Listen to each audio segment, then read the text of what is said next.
Hi there, my name is Gavin Simone and I run practice PPE exams, and we help clients all over Canada make sense of the engineering licensing process, and we help them with the different steps. So today I wanted to quickly tell you about 6 frequently asked questions about PEOs migration from their PPE to the NPPE. So let's get started. First question is the move to the NPPE permanent? So yes. PEO has moved permanently over to the computer-based exam and will no longer use their pen and paper exam. The new exam is all multiple choice.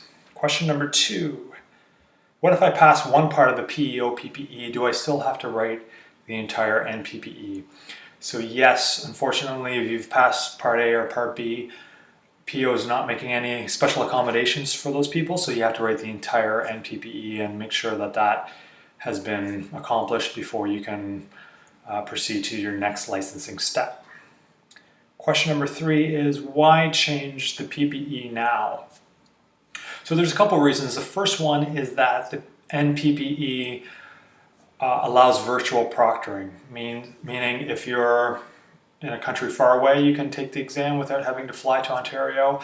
If there's a pandemic and social distancing in place, you can write it from an approved location, such as your place of work, as long as you have the right equipment and a proctor, such as a professional member sitting in and watching and observing the exam to make sure that no one's cheating.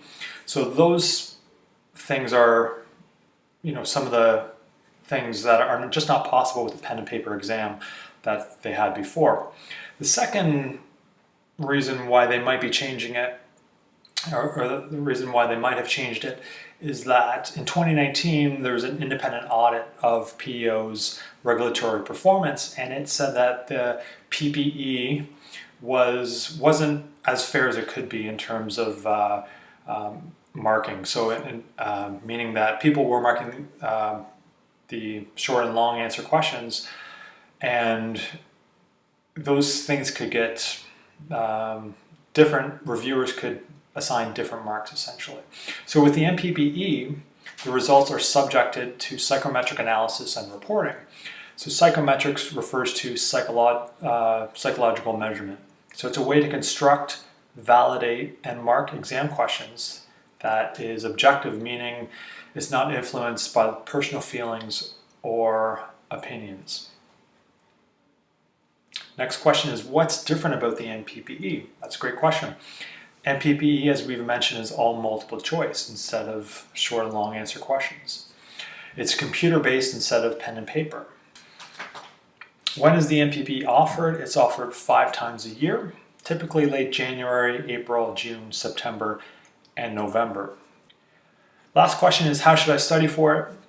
So there's 2 different approaches. One is self-studying. So for that, you want to buy the 2 textbooks, develop yourself some practice questions, crib sheets, study plan, and organize all the information on your own. So this can be quite time consuming and might be challenging to balance with work and with family. But if you're going to do that, budget 2 to 3 hours per day for about 8 weeks. The other option is to use a prep course.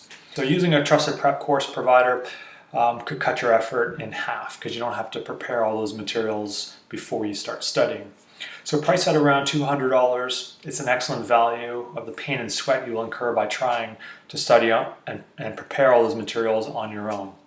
Here at Practice PPE Exams, we've developed a comprehensive NPPE Pro prep course that gives you 6 months of unlimited access to 500 practice questions, over 3 hours of syllabus presentation materials, flashcards, cheat sheet, study checklists, and much more.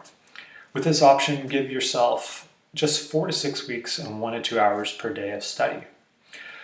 So I hope that helps clarify the differences between PEO's retired PPE and the NPPE, which is written by a number of other associations across Canada.